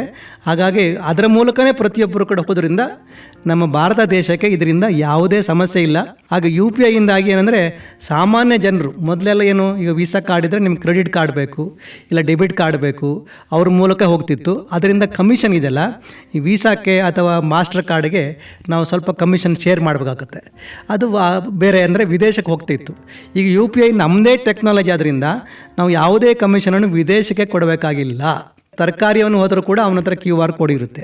ನಿಮಗೆ ಇದರಿಂದ ಏನು ಅನುಕೂಲ ಆಗಿದೆ ಅಂದರೆ UPIಗಿಂದ, ಉದಾಹರಣೆಗೆ ನಿಮ್ಗೆ ಏನೋ ಒಂದು ಕಡೆ ಒಂದು ಅಂಗಡಿಗೆ ಹೋಗ್ತೀರಿ, ಇಲ್ಲ ಮಾಲ್ಗೆ ಹೋಗ್ತೀರಿ, ಯಾವುದೇ ಕಡೆ ಏನೋ ಪರ್ಚೇಸ್ ಮಾಡಬೇಕು ಅಂತ ಅನಿಸುತ್ತೆ, ನಿಮ್ಮ ಹತ್ರ ದುಡ್ಡು ಇರೋದಿಲ್ಲ. ಆದರೆ ನಿಮ್ಮ ಹತ್ರ UPI ಇದೆ, ಮೊಬೈಲ್ ಇದೆ. ಆಗ UPIಗೆ ಒಂದು ಅಂದರೆ ನಿಮ್ಮ ಮೊಬೈಲ್ ನಂಬರು ನಿಮ್ಮ ಬ್ಯಾಂಕಿನ ಖಾತೆಗೆ ಹೊಂದಿಕೊಂಡಿರಬೇಕು. ಅಂದರೆ ಅಲ್ಲಿ ನೋಟ್ ಆಗಿರಬೇಕು. ಹಾಗಿದ್ರೆ ಮಾತ್ರ UPI ಕೆಲಸ ಮಾಡುತ್ತೆ. ಈ ಕ್ಯಾಶ್ ಅಂದಾಗ ನಿಮಗೆ ಈ ಕೆಲವೊಮ್ಮೆ ನೆನಪಾಗುತ್ತೆ ನಿಮಗೆ, ಈ ಪೆಟ್ರೋಲ್ ಬಂಕ್ಗಳಲ್ಲಿ ತುಂಬ ಕ್ಯಾಶ್ ಬರ್ತಿತ್ತು ಮೊದಲು. ಅವರು ಆ ಕ್ಯಾಶನ್ನು ಬ್ಯಾಂಕಿಗೆ ಹಾಕಬೇಕು. ನೆಕ್ಸ್ಟ್ ಡೇ ಅವರು ಪೆಟ್ರೋಲ್ ಪರ್ಚೇಸ್ ಮಾಡಬೇಕಾದ್ರೆ ಡ್ರಾಫ್ಟ್ ತೊಗೋಬೇಕು. ಆಗ ಆ ಕ್ಯಾಶನ್ನು ಹಾಕಬೇಕು. ಮತ್ತು ರಾತ್ರಿ ಇದ್ದರೆ ನೀವು ಅನೇಕ, ಬಹುಶಃ ಹಿರಿಯರಿಗೆ ಗೊತ್ತಿರ್ಬೋದು, ಅನೇಕ ಕಡೆ ಈ ಪೆಟ್ರೋಲ್ ಬಂಕಿನಲ್ಲಿ ಕ್ಯಾಶನ್ನು ದರೋಡೆಕಾರರು ಬರ್ತಿದ್ರು. ನಿಮಗೆ ಯಾವಾಗ ನಿಮ್ಮ ಹತ್ರ ಹಣ ಇದೆ ಆಗ ದರೋಡೆಕಾರರು ಕೂಡ ನಿಮ್ಮ ಮೇಲೆ ಕಣ್ಣಿರುತ್ತೆ. ಈಗ ಕ್ಯಾಶೇ ಇರೋದಿದ್ದರಿಂದ ನಿಮಗೆ ಆ ಭಯ ಇರೋದಿಲ್ಲ. ಪೆಟ್ರೋಲ್ ಬಂಕಿನವರು ಕೂಡ ಮೋರ್ ದೆನ್ 50% UPI ಮೂಲಕನೇ ಅವರ ವ್ಯವಹಾರ ನಡೀತದೆ. ಬ್ಯಾಂಕಿಗೆ ನೇರವಾಗಿ ದುಡ್ಡು ಹೋಗುತ್ತೆ. ಅವರು ನೆಕ್ಸ್ಟ್ ಡೇ ಪೆಟ್ರೋಲ್ ತೊಗೊಳ್ಬೇಕಾದ್ರೆ ಬ್ಯಾಂಕಿಗೆ ಹೇಳಿದರೆ ಸಾಕು, ಅಲ್ಲಿ ಕೂಡ NEFT ಅಥವಾ RTGS ಅವರು ಉಪಯೋಗ ಮಾಡ್ಬೋದು. ಸೊ ಕುಳಿತಲ್ಲೇ ಪೆಟ್ರೋಲ್ ಬಂಕ್ ಓನರು ಅವನು ಹೊರಗೆ ಹೋಗ್ಬೇಕಾಗಿಲ್ಲ, ಅವನ ಪೆಟ್ರೋಲ್ ಬಂಕಲ್ಲಿ ಕುಳಿತೇ ಆ ದುಡ್ಡನ್ನು ಟ್ರಾನ್ಸ್ಫರ್ ಮಾಡುವಂಥ ಒಂದು ಉತ್ತಮ ಅವಕಾಶ ಬಂದಿದೆ. ಇನ್ನು UPI ಬಂದಾಗ ಇನ್ನೊಂದು ವಿಚಾರ ನಂಗೆ ಹೇಳಬೇಕು ಅನಿಸುತ್ತೆ. ಯಾಕಂದರೆ UPI ಭಾರತದಲ್ಲೇ ಡೆವಲಪ್ ಮಾಡಿದ ಒಂದು ಸಾಫ್ಟ್ವೇರ್ ಅದು. ಇದನ್ನು ಈಗ ನಮ್ಮ ಪ್ರಧಾನಮಂತ್ರಿ ನರೇಂದ್ರ ಮೋದಿಯವರ ಪ್ರಯತ್ನದಿಂದಾಗಿ ವಿದೇಶಗಳಲ್ಲಿ ಕೂಡ ಬಹಳ ಜನಪ್ರಿಯ ಆಗಿದೆ. ಸೊ ಹಾಗಾಗಿ ಮುಂದೆ ಬೇರೆ ದೇಶಗಳಿಗೆ ಕೂಡ ಇದು ಹೋಗ್ಬೋದು, ಎಲ್ಲ ದೇಶಗಳಿಗೆ ಕೂಡ ಹೋಗ್ಬೋದು. ಅದು ಸಾರ್ವತ್ರಿಕವಾಗಿ ಜಗತ್ತಿನಲ್ಲೇ ನಮ್ಮ UPI ಒಂದು ಟೆಕ್ನಾಲಜಿ ಪ್ರಸಿದ್ಧಿ ಹೊಂದುತ್ತದೆ ಅಂತ ನಾನು ಹೇಳ್ತೇನೆ. ಈ ಇಂಟರ್ನೆಟ್ ಬ್ಯಾಂಕಿಂಗ್ ಮತ್ತು UPIಗೆ ಏನು ವ್ಯತ್ಯಾಸ, ಯಾವುದು ಸುಲಭ? ಅದೇ ಇಂಟರ್ನೆಟ್ ಬ್ಯಾಂಕಿಂಗ್ ಅಂದರೆ ನಿಮ್ಗೆ ಆಫ್ಕೋರ್ಸ್ ಈಗ ನೀವು ಮೊಬೈಲಲ್ಲಿಯೂ ಮಾಡ್ಬೋದು ಇಂಟರ್ನೆಟ್ ಬ್ಯಾಂಕಿಂಗು. ಅದಕ್ಕೆ ಬೇಕಾದ ಆ್ಯಪ್ಗಳು ಈಗ ಇದ್ದಾವೆ. ಉದಾಹರಣೆಗೆ ಬ್ಯಾಂಕ್ನಲ್ಲೂ ಒಂದೊಂದು ಆ್ಯಪ್ ಇದೆ. ಹೌದು, ಪ್ರತಿಯೊಂದು ಬ್ಯಾಂಕಲ್ಲಿ ಒಂದೊಂದು ಆ್ಯಪ್ ಇದೆ. SBI ಯೋನೋ ಅಂತ ಒಂದು ಆ್ಯಪ್ ಇದೆ, ಅದರಲ್ಲಿ ಕೂಡ ನೀವು ಮಾಡ್ಬೋದು. ಬಟ್ UPIಲಿ ಅಂದರೆ ನೀವು ಉದಾಹರಣೆಗೆ ನೀವು ಒಂದು ಅಂಗಡಿಗೆ ಹೋಗ್ತೀರಿ, ಅಲ್ಲಿ ನೀವು ಆನ್ಲೈನ್ ಬ್ಯಾಂಕಿಂಗ್ ಮಾಡಲಿಕ್ಕೆ ಟ್ರಾನ್ಸ್ಫರ್ ಮಾಡಲಿಕ್ಕೆ ಕಷ್ಟ. ನೀವು ಪುನಃ ಅದಕ್ಕೆ ಯು ಪಿ ಐಲಿ ಕೂತು ನಿಮ್ಮ ಪಾಸ್ವರ್ಡ್ ಹಾಕಿ ಎಲ್ಲ ಮಾಡಬೇಕು. ಯು ಪಿ ಐ ಅಂದರೆ ಬರೀ ಸ್ಕ್ಯಾನ್ ಮಾಡಿಕೊಳ್ಳಿ ದುಡ್ಡು ಹೋಗುತ್ತೆ. ಅಥವಾ ನೀವು ಸಣ್ಣ ಅಂಗಡಿಗೆ ಅಂದರೆ ತರಕಾರಿ ತೊಗೊಳ್ಳುವಾಗ ಅವನು ಯು ಪಿ ಐಲಿ ಸ್ಕ್ಯಾನ್ ಮಾಡಿದರೆ ಕೂಡಲೇ ದುಡ್ಡು ಅವ್ರಿಗೆ ಹೋಗುತ್ತೆ, ಅವ್ರಿಗೆ ಮೆಸೇಜು ಬರುತ್ತೆ. ಈಗಿನ ಕಾಲದಲ್ಲಿ ಈ ಪೇಟಿಎಮ್ ಇವರೆಲ್ಲ ಒಂದು ಸ್ಪೀಕರು ಕೊಟ್ಟಿದ್ದಾರೆ, ಅಂದರೆ ಅವ್ರಿಗೆ ಇಲ್ದ್ರೆ ಮೊಬೈಲ್ ಹುಡುಕಬೇಕಲ್ಲ, ಸೊ ಅದಕ್ಕೂ ಇನ್ನೂ ಅವರ ವ್ಯವಸ್ಥೆ ಭಾಳ ಸುಲಭ ಮಾಡಿದ್ದಾರೆ. ಇದು ಮೇಜರ್ ವ್ಯತ್ಯಾಸ ಆನ್ಲೈನ್ ಬ್ಯಾಂಕಿಂಗ್ ಮತ್ತು ಇದಕ್ಕೆ. ಬಟ್ ದೊಡ್ಡ ಪೇಮೆಂಟ್ ಇದ್ದಾಗ ಅದು ಯು ಪಿ ಐಗಿಂತ ನಾವು ಆನ್ಲೈನ್ ಬ್ಯಾಂಕಿಂಗು ಉಪಯೋಗ ಮಾಡ್ತೇವೆ. ಮೆಷಿನ್ ಲರ್ನಿಂಗು ಮತ್ತು AI ಬ್ಯಾಂಕುಗಳ ಕಾರ್ಯಕ್ಷಮತೆ ಮತ್ತು ಭದ್ರತೆಯನ್ನು ಸುಧಾರಿಸಲಿಕ್ಕೆ ಹೇಗೆ ಸಹಾಯ ಮಾಡ್ಬೋದು? ಒಂದನೇದಾಗಿ ಈಗ ಕೃತಕ ಬುದ್ಧಿಮತ್ತೆಯಲ್ಲಿ ಎಲ್ಲ ಬ್ಯಾಂಕ್ಗಳಲ್ಲಿ ಉಪಯೋಗ ಮಾಡ್ತಾ ಇದ್ದಾರೆ. ಉಪಯೋಗ ಮಾಡೋದಿಲ್ಲ ಅಂತಲ್ಲ, ಸಾರ್ವತ್ರಿಕವಾಗಿ ಅಷ್ಟೊಂದು ಪ್ರಚುರವಾಗಿ ಬಂದಿಲ್ಲ. ಈ AI ಅಂದರೆ ನೀವು ಉದಾಹರಣೆಗೆ ನೀವು ಕ್ರೆಡಿಟ್ ಡಿಸಿಷನ್ ತೊಗೊಳ್ಬೇಕಾದ್ರೆ ಅಥವಾ ಡಾಟಾ ಅನಾಲಿಸಿಸ್ ಮಾಡಬೇಕಾದ್ರೆ ನಾವು ಮೊದಲು ನೀವು ಮಾನ್ಯುವಲಿ ಕೂತ್ಕೊಂಡು ಅಥವಾ ಸಿಸ್ಟಮಿಗೆ ಅಥವಾ ಎಕ್ಸೆಲ್ಗೆ ಅಥವಾ ಯಾವುದೋ ಒಂದು ಕಾರ್ಯಕ್ರಮಕ್ಕೆ ಫೀಡ್ ಮಾಡಿ ಅದು ಡಾಟಾ ಅನಾಲಿಸಿಸ್ ಮಾಡಬೇಕಿತ್ತು. ಈಗ AI ಹೇಳಿದರೆ ಅದು ಬಹಳ ಡೀಟೇಲ್ ಅಂತೂ ತುಂಬ ಡೀಟೇಲ್ ಆಗಿ ನಿಮ್ಮ ಅನಾಲಿಸಿಸ್ ಮಾಡಿಕೊಡುತ್ತೆ. ಇದರಿಂದ ನಿಮಗೆ ದೊಡ್ಡ ನಿರ್ಧಾರ ತಗೊಳ್ಳಿಕ್ಕೆ AI ಬಹಳ ಅನುಕೂಲ ಆಗುತ್ತೆ. ಇದರಿಂದ ಗ್ರಾಹಕರಿಗೆ ಕೂಡ ವೆರಿ ಸ್ವಿಫ್ಟ್ ಡಿಸಿಷನ್, ಅಂದರೆ ನೀವು ಬ್ಯಾಂಕಿಗೆ ಇದರಿಂದ ಅದು ಬಹಳ ಅತಿ ವೇಗದಲ್ಲಿ ಒಂದು ಸ್ವಿಫ್ಟ್ ಡಿಸಿಷನ್ ಬೇಕು. ಉದಾಹರಣೆಗೆ ನಿಮಗೊಂದು 50 ಕೋಟಿ ಯಾರೋ ಉದ್ಯಮಿಗೆ ಲೋನ್ ಬೇಕು. ನಾರ್ಮಲಿ ಅದು ಒಂದು 3 ರಿಂದ 6 ತಿಂಗಳು ತಗೊಳುತ್ತೆ ಈ 50 ಕೋಟಿ ಲೋನ್ ಸಿಗಬೇಕಾದ್ರೆ, ಎಲ್ಲ ಪ್ರೋಸೆಸ್ ಆಗಬೇಕಾದ್ರೆ. ಬಟ್ AIಯಿಂದಾಗಿ ಡಾಟಾ ಅನಾಲಿಸಿಸ್ ಸುಲಭ. ಯಾಕಂದರೆ ಆ ಕಂಪನಿ ಕೂಡ ಏನು ಮಾಡುತ್ತೆ ಅದನ್ನು ಕೂಡ ಆರ್ಟಿಫಿಷಿಯಲ್ ಹೇಳುತ್ತೆ. ಅವನ ಹಿಂದಿನ ಚರಿತ್ರೆ ಏನಂತ ನೀವು ಆರ್ಟಿಫಿಷಿಯಲ್ ಇಂಟೆಲಿಜೆನ್ಸಲ್ಲಿ ಕೇಳಿದರೆ ಅದೆಲ್ಲ ನಿಮ್ಮ ಮುಂದೆ ಇಡುತ್ತೆ. ಅಲ್ಟಿಮೇಟ್ಲಿ ಕಸ್ಟಮರ್ ಸರ್ವಿಸ್ ಇಂಪ್ರೂವ್ ಆಗುತ್ತೆ, ಅಂದರೆ ಗ್ರಾಹಕರ ಸೇವೆ ಅವನಿಗೆ ಕ್ವಿಕ್ ಸರ್ವಿಸ್ ಅದರಲ್ಲಿ ಸಿಗುತ್ತೆ. ಮತ್ತು ಆಪರೇಷನ್ ಕಾಸ್ಟ್, ಅಂದರೆ ಬ್ಯಾಂಕಿಗೆ ಕಾಸ್ಟ್ ಇದೆಯಲ್ಲ, ಆ ಕಾಸ್ಟ್ ತುಂಬ ಅದರಿಂದ ಕಡಿಮೆ ಆಗ್ಬೋದು. ಮತ್ತು ತುಂಬ ನಿಮ್ಮ ಎಂಪ್ಲಾಯೀಸ್ ಬೇಕಾಗಿಲ್ಲ. ಅದಕ್ಕೆ ಮೊದಲು ಅನಾಲಿಸಿಸ್ ಮಾಡಬೇಕಾದ್ರೆ ತುಂಬ ಬೇಕು. ಅಫ್ಕೋರ್ಸ್ ನೀವು ಈ ಕಂಪ್ಯೂಟರ್ ಬರೋ ಮೊದಲು ನೋಡಿದರೆ ಭಾಳ ಕಷ್ಟ ಇತ್ತು. ನಾವೆಲ್ಲ ಇರುವಾಗ ಸೇರಿದಾಗ ಒಂದು ಸಣ್ಣ ಸಾಲ ಕೊಡಬೇಕಾದ್ರೂ ಅನಾಲಿಸಿಸ್ ಮಾಡೋದು ನಾವು ಮ್ಯಾನ್ಯುವಲಿಯೇ ಲೆಕ್ಕ ಹಾಕಿ ಕೈಯಲ್ಲಿ ಲೆಕ್ಕ ಪ್ಲಸ್ ಮೈನಸ್ ಅದೆಲ್ಲ ಮಾಡ್ತಿದ್ವಿ. ಇನ್ನೊಂದು ಏನಂದರೆ ಬ್ಯಾಂಕುಗಳಲ್ಲಿ ನಾವು ಆಗಾಗ ಓದ್ತಿರ್ತೀವಿ ಏನೇನೋ ಫ್ರಾಡ್ ಆಗುತ್ತೆ ಅಂತ.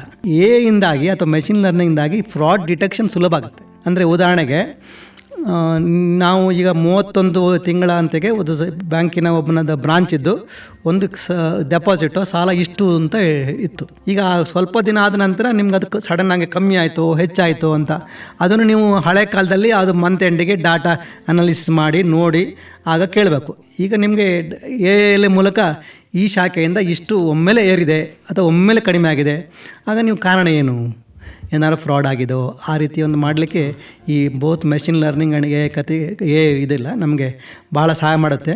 ಇನ್ನೂ ಬಹುಶಃ ಏನೇನು ಮಾಡುತ್ತೆ ಅಂತ ಗೊತ್ತಿಲ್ಲ, ಯಾಕಂದರೆ AI ಭಾಳ ಇನ್ನೂ ಅದರದ್ದು ಸಂಶೋಧನೆ ನಡೀತಾ ಇದೆ, ಆಗ್ಬೋದು. ಬಟ್ ನಮ್ಮ ಜೀವನದ ಎಲ್ಲ ಅಂಗಗಳಲ್ಲಿ ಕೂಡ AI ಬರ್ಬೋದು. ಬಟ್ AI ಅಂದರೆ ಇದು ನಾವೇನು ಹೇಳ್ತೇವೆ, ನಾವು ಒಂದು ಬೆಂಕಿ ಇದ್ದಾಗೆ ಬೆಂಕಿಯನ್ನು ಯಾವ ರೀತಿ ಉಪಯೋಗ ಮಾಡಬೇಕು ಅಂತ ನಮಗೆ ಬಿಟ್ಟದ್ದು. ಹೆಚ್ಚು ಹಾಗೆ ಇದ್ದರೆ ಇಡೀ ಮನೆಯನ್ನು ಸುಡುವಂಥ ಅವಕಾಶ ಇದೆ. ಯಾಕಂದರೆ ನೀವು AI ಹೇಳಿದಾಗ ಒಂದು ನೆನಪಾಯಿತು, ನಿನ್ನೆ ಅಥವಾ ಮೊನ್ನೆ ಒಂದು ಪತ್ರಿಕೆಯಲ್ಲಿ ಬಂದಿತ್ತು, ಈ AI ಒಬ್ಬ ಅಮೇರಿಕಾದಲ್ಲಿ ಹುಡುಗ ಸೂಸೈಡ್ ಮಾಡ್ಕೊಂಡಿದ್ದಾನೆ ಅಂತ. ಅಂದರೆ ಅವನು ಆ AI ಕೆಲವು ಕಡೆ ವ್ಯಕ್ತಿಗತ ಇದು ಕೂಡ ಬರುತ್ತೆ. ವ್ಯಕ್ತಿಗತ ಬಂದದ್ದು ಅವನಿಗೆ ಸಲಹೆ ಕೊಡ್ತಿತ್ತು. ಒಂದು ಸಲಹೆ ಏನು ಕೊಡ್ತು ಅಂದರೆ ಅವನು ಸೂಸೈಡ್ ಮಾಡ್ಕೊಳ್ಬೇಕು ಅಂತ. ಅದು ಯಾವ ರೀತಿ ಸೂಸೈಡ್ ಮಾಡಬೇಕು ಅಂತ ಕೂಡ ಅದು ಹೇಳಿತ್ತು. ಇದಕ್ಕೆ ಏನಾದ್ರು ಒಂದು ನಾವು ಹಾಕಬೇಕು ಅಂತ ಇದು ಭಾಳಷ್ಟು ಚರ್ಚೆ ನಡೀತಾ ಇದೆ. ಇದು ಪುಣ್ಯಕ್ಕಿದ ಅಮೇರಿಕಾದಲ್ಲಿ ಆಗಿದೆ. ಹಾಗೆ AI ಅಂದರೆ ಚೂರಿ ಇದ್ದಾಗೆ, ಆ ಚೂರಿಯನ್ನು ನೀವು ತರಕಾರಿ ಕೊಯ್ಲಿಕ್ಕೆ ಉಪಯೋಗ ಮಾಡ್ಬೋದು, ಒಬ್ಬ ಮನುಷ್ಯನ ಹೊಟ್ಟೆಗೆ ಹಾಕ್ಲಿಕ್ಕೆ ಉಪಯೋಗ ಮಾಡ್ಬೋದು. ಆ ರೀತಿ ನಮ್ಮ ಈ ಟೆಕ್ನಾಲಜಿನೆಲ್ಲ ಭಾಳ ಜಾಗೃತಿಯಾಗಿ ಉಪಯೋಗ ಮಾಡಬೇಕು. ಸಾಲ ಸಿಕ್ಕುವಂಥ ಅವಧಿ, ಡಿಸಿಷನ್ ತಗೊಳ್ಳೋ ಅವಧಿ ಕಡಿಮೆ ಆಗಿರೋದ್ರಿಂದ ಗ್ರಾಹಕರಿಗೆ ಸ್ವಲ್ಪ ಹೆಚ್ಚಿನ ಸೇವೆ ಸಿಗುತ್ತೆ ಅಂತ ಹೇಳಿದರೆ, ಇದೇ ರೀತಿ ಈ ಗ್ರಾಹಕ ಸೇವೆ ಗುಣಮಟ್ಟದಲ್ಲಿ ಇತ್ತೀಚೆಗೆ ಏನೇನು ಬದಲಾವಣೆ ಕಂಡು ಬಂದಿದೆ? ಅದೇ ಗ್ರಾಹಕ ಸೇವೆ ಅಂದಾಗ ನಾನು ಸ್ವಲ್ಪ ಹಿಂದೆ ಹೋಗ್ಬೇಕಾಗ್ತದೆ. ನಾವು ಸುಮಾರು 40 ವರ್ಷ ಭಾರತೀಯ ಸ್ಟೇಟ್ ಬ್ಯಾಂಕಲ್ಲಿ ಕೆಲಸ ಮಾಡಿದ್ವಿ.